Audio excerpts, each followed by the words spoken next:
हाँ जी, तो ये वीडियो आज शायद 2 या 3 दिन के बाद बन रही है, बट कोई नहीं, वीडियोस अपलोड तो हो रही थी वहाँ पे।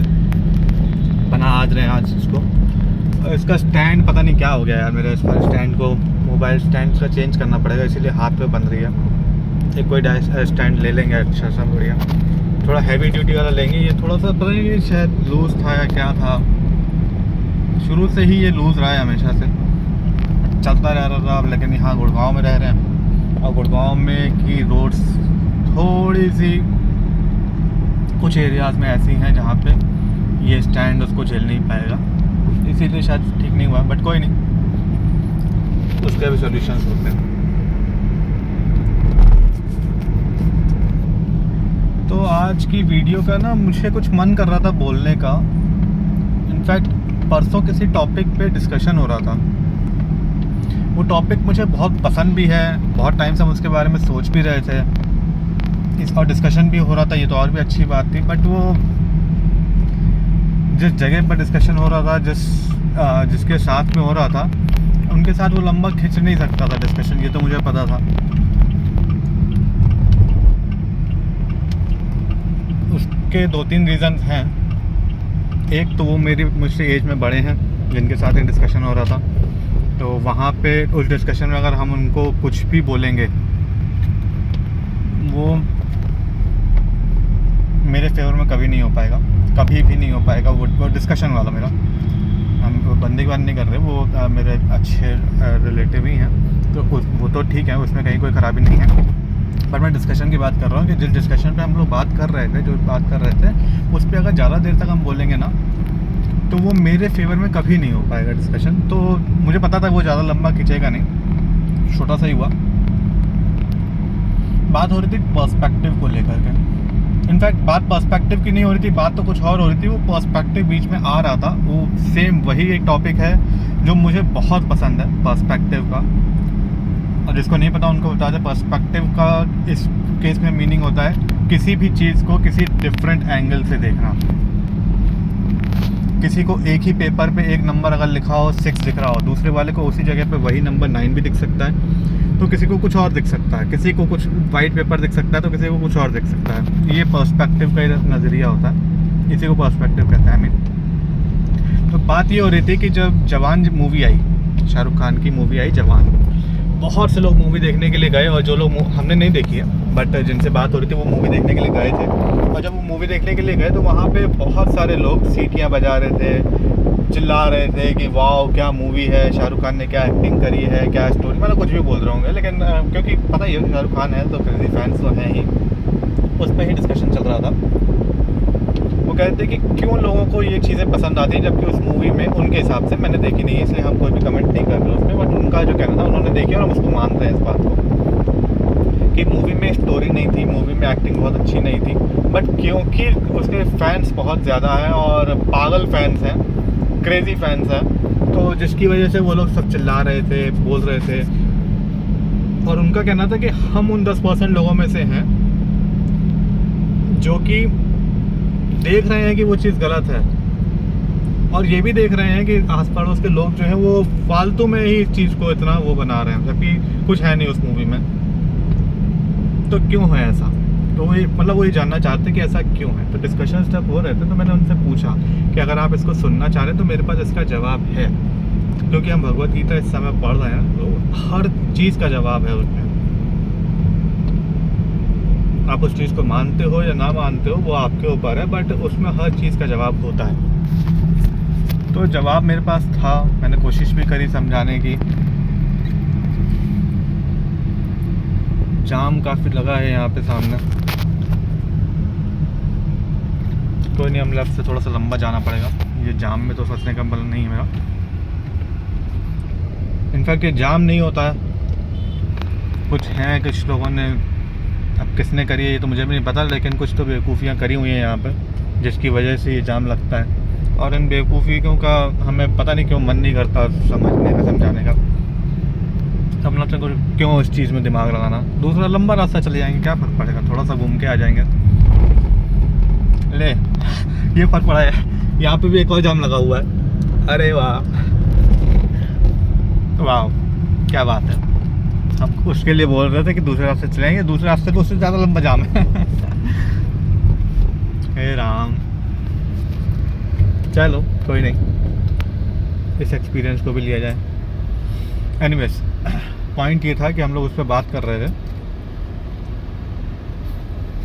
मैंने कहा मैंने जवान मूवी नहीं देखी है। जो डिस्कशन का पार्ट था वो ये था कि मैंने जवान मूवी नहीं देखी है।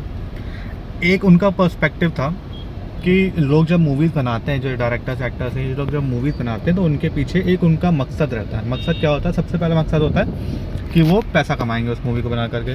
दूसरा मकसद रहता है कि वो उस मूवी से फेमस होना चाहेंगे। तीसरा मकसद कहीं जा कर के शायद होता है कि जो लोग ये मूवी देखेंगे वो लोग शायद कुछ सीख सकें। तो अब मैं उनका पॉइंट ये था कि कैसे मान लें कि जिसने ये मूवी बनाई है वो सच में सिखाने के लिए बनाई है। कैसे इस बात को यकीन कर लें कि सच में जो ये मूवी में एक्ट कर रहा है या जो डायरेक्टर है या जिसने स्टोरी लिखी है वो सच में लोगों का भला करने के लिए ये मूवी की पूरी लिखी गई है, या ये कैसे मान लें कि उसने सच में इतनी रिसर्च करी होगी। इस पे डिस्कशन हो रहा था।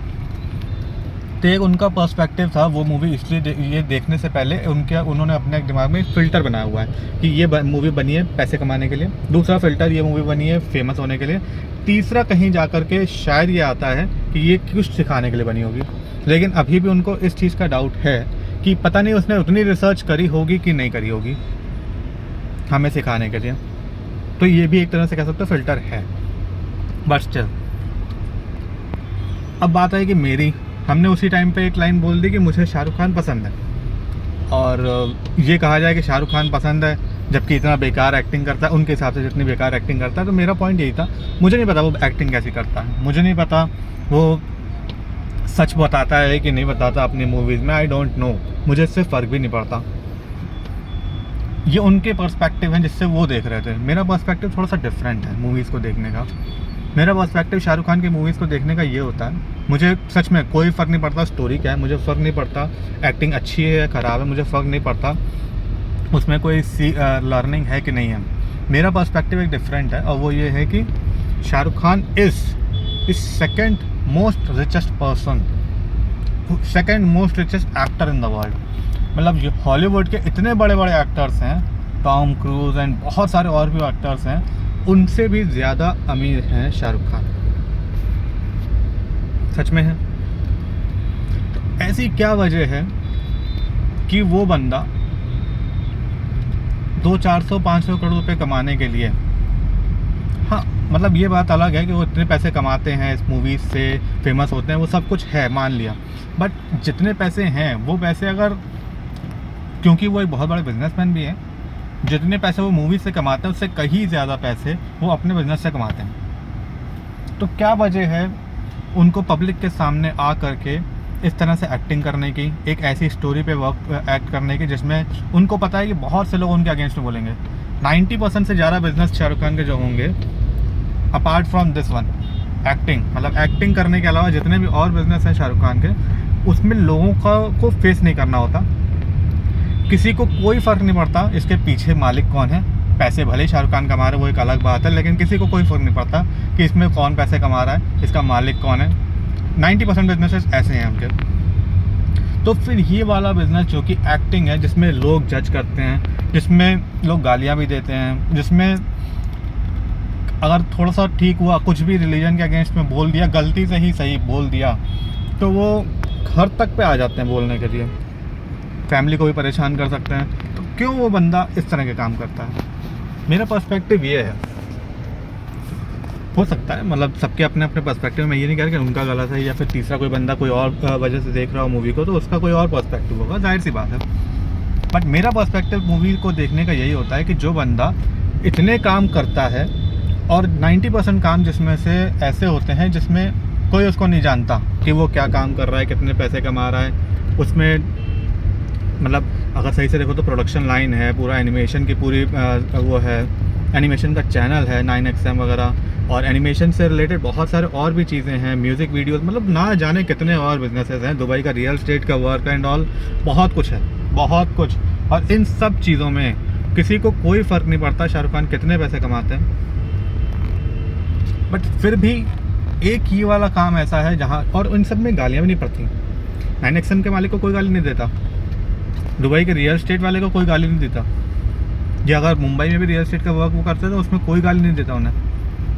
लेकिन ये एक ऐसा काम है एक्टिंग का जिसमें लोग गालियाँ भी देते हैं, जिसमें लोग उल्टा सीधा इतना बोलते हैं, जिसमें ना जाने क्या क्या चीज़ें सुनने को मिलती हैं उनको, उनके परिवार को भी मिलती हैं कई बार, और इसकी वजह से बहुत कुछ होता है।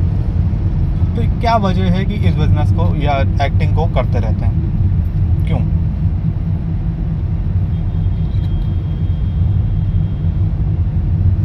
इसका जवाब मुझे अभी तक तो नहीं मिला है, तो शायद आप मूवीज़ इसीलिए देखते हैं कि कुछ मुझे कभी ना कभी इसका जवाब मिलेगा, ज़रूर मिलेगा। अब सेम एग्जैक्ट एग्जांपल एक और है मूवी बिजनेस में ही, लाइन में ही, मतलब मूवीज़ इन बॉलीवुड में ही। अभी कल नाम देखा, विवेक ओबराय। विवेक ओबराय एक अच्छा एक्टर था, एक बहुत अच्छे लेवल का नहीं कह सकते कि हाँ बहुत अच्छी एक्टिंग करता था बंदा, लेकिन हाँ काफ़ी अच्छी एक्टिंग भी करते थे बंदा। मूवीज़ करी गई, फिर कुछ मूवीज़ के बाद शायद उन्हें खुद लगने लग गया यार जितनी मूवीज़ से पैसे कमाते हैं उससे ज़्यादा पैसे या तो उससे बिज़नेस से कमा सकते हैं, पहला चीज़ ये लगी होगी। दूसरा, शायद जो मेरे मन में आता, हो सकता है उनके मन में भी ऐसा कभी आया हो कि यार हम मूवीज़ करते हैं, हम लोगों के सामने जाते हैं, कई बार मूवीज़ नहीं चलती तो लोग गालियाँ देते हैं, अच्छी चल जाती है तो इतनी तारीफ़ें नहीं होती जितनी गालियाँ मिल जाती हैं। तो क्यों ऐसे काम करना है? काम अल्टीमेटली पैसे कमाने के लिए करते हैं, तो क्यों वो करना है? तो इससे अच्छा बिज़नेस करो। तो वो बंदा आज के डेट में बहुत बड़े बिज़नेस करता है, अपनी 7 कंपनीज़ के IPO ला चुका है। खुद की कंपनी नहीं होगी, जाहिर सी बात है, वो कहीं ना कहीं इन्वेस्टमेंट होगा उन कंपनीज़ में, लेकिन उसके अलावा भी बहुत सारे और बिजनेसेस हैं। ऐसे ही साहिल खान था वो, एक्सक्यूज़ मी वाला जो हीरो है, साहिल ही था, मुझे नाम सही से नाम ध्यान नहीं है अभी। उसके मूवीज़ में आज की डेट में इतने नहीं आता, लेकिन बिजनेसेस जिम कितने हैं, माई फिटनेस के नाम से कितने, माई फिटनेस ही है शायद, हाँ, पीनट बटर, पानी का ब्रांड, ना जाने कितने सारे ब्रांड्स हैं। वो बंदा कितने पैसे अगर पैसे कमाने के लिए करते हैं तो वो बिज़नेस में चले गए, बहुत सारे और भी लोग बिज़नेस में चले गए। तो शाहरुख खान के केस में ऐसा क्या है कि वो आज की डेट में भी 55-56 साल की एज हो रही है, इस एज में भी हम लोगों के सामने, उन लोगों के सामने जो गालियाँ देते हैं शाहरुख खान को, उनके सामने आ करके एक्टिंग करते हैं। और ऐसी एक्टिंग जो किसी को पसंद आती है, किसी को नहीं आती है, कोई गालियाँ दे देता है, मतलब जो बंदा उसके इस तरह से हाथ तक नहीं ला सकता वो तक तो गालियाँ दे देता है उनको। तो फिर वो ऐसा क्यों करते हैं? वो माइंडसेट क्या है, मतलब वो किस माइंडसेट पे वर्क कर रहे होते हैं? ये अमिताभ बच्चन 80+ एज हो रही है, 80, जितने पैसे हैं कोई इतनी सी भी ज़रूरत नहीं है उनको या उनके आगे वाले जन्म, मतलब अभिषेक बच्चन या किसी को भी काम करने की। आज की डेट में अगर अभिषेक बच्चन मूवीज़ ला रहे हैं तो कोई दिक्कत नहीं, लेकिन अमिताभ बच्चन अगर मूवीज़ या फिर इस तरह की एक्टिंग कर रहे हैं तो इसके पीछे कोई तो माइंडसेट है। मुझे वो माइंडसेट अभी तक नहीं समझ में आया लोगों का, वो क्या है। इलॉन मस्क की एज है, बट अमिताभ बच्चन जी की तो एज काफ़ी है। उस एज में ना जाने और कितने काम किए जा सकते हैं, कितने काम हो सकता है वो करते भी होंगे, हम ये नहीं कह रहे कि वो उनको नहीं करते होंगे, वो करते भी होंगे वाले काम। बट मैं ये जानना चाहता हूँ कि वो जब ये काम करते हैं तो फिर इसको क्यों करते हैं? क्या ये कहा जाए कि पैसे कमाने के लिए करते हैं? तो नहीं लगता। हालांकि अगर अमिताभ बच्चन जी की बात करें तो वो KBC में आज की डेट में आ रहे हैं, मूवीज़ में तो वो ज़्यादा नहीं आ रहे हैं। और KBC जो है वो इकलौता शायद ऐसा प्रोग्राम है, एपिसोड वो है सीरियल, जिसमें कुछ गलत नहीं बोला गया, जिसके अगेंस्ट में कुछ गलत नहीं हुआ। हालांकि उसकी वजह से वो बहुत सारी चीज़ें लाइफ में गलत हुई हैं, बट मैं उस वाले पॉइंट पे आज बिल्कुल भी डिस्कशन करने के मूड में नहीं हूँ। बट स्टिल उसमें किसी ने भी किसी को कुछ गलत नहीं बोला, सबको उनकी एक्टिंग पसंद ही आती है, सब कुछ ठीक है। तो सारी चीज़ें मतलब वहाँ पे KBC में अच्छी ही चल रही हैं, तो इसलिए कोई दिक्कत खास है नहीं। बट स्टिल शाहरुख खान के केस में 90% तो अच्छे मान लो कि क्रेजी फैंस होते हैं जो देखते हैं, बट वो जो 10% लोग होते हैं ना वो गालियाँ देते हैं। केबीसी के केस में 100% लोग गालियाँ, मतलब कोई भी गाली नहीं देता।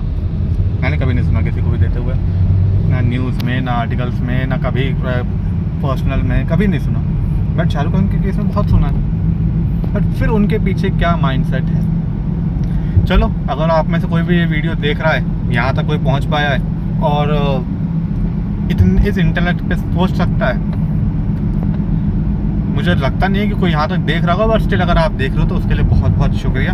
एंड अगर आप मुझे बता पाओ कि उसकी क्या वजह होती है, या कोई भी आपके जानने वाले में ये सोच करके बता पाए कि ये माइंडसेट किस तरह से वर्क करता है कि एक बंदा जो दुनिया का सबसे सेकंड नंबर पे सबसे अमीर एक्टर है, जो कि ना जाने कितने बिजनेसेस ऐसे कर रहा है जिसको कोई नहीं जानता, खूब पैसे भी कमा रहा है, और एक मूवी से वो जितना पैसे कमाता है उससे कई ज़्यादा पैसे वो बाकी बिजनेसेस से करके कमा रहे हैं। फेम भी बहुत है।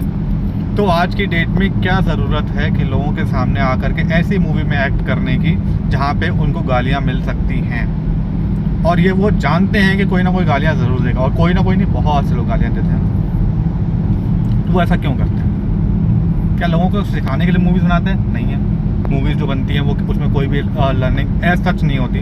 2-4 डायलॉग ज़रूर फेमस हो जाते होंगे एटीट्यूड वाले, बट लर्निंग नहीं होती मूवीज़ में, स्टोरीज कुछ नहीं होती खास। तो ऐसा क्या है, मतलब इसके पीछे क्या माइंडसेट है, क्या पैशन है? कोई सोच पाए इस इंटेलेक्ट पे तो ज़रूर बताइएगा। मुझे इसका जवाब बहुत टाइम से हम ढूंढ रहे हैं, मिल नहीं पा रहा। जब मिलेगा, अगर होगा तो हमें मिल गया तो हम अपडेट कर देंगे, आपको मिल जाए तो कमेंट कर देगा, नहीं तो मेरा ईजी है, मतलब मुझे इंस्टाग्राम या व्हाट्सएप तक पहुंचना मेरे, तो सोच के बता देना। चलो मिलते हैं फिर, ओके बाय।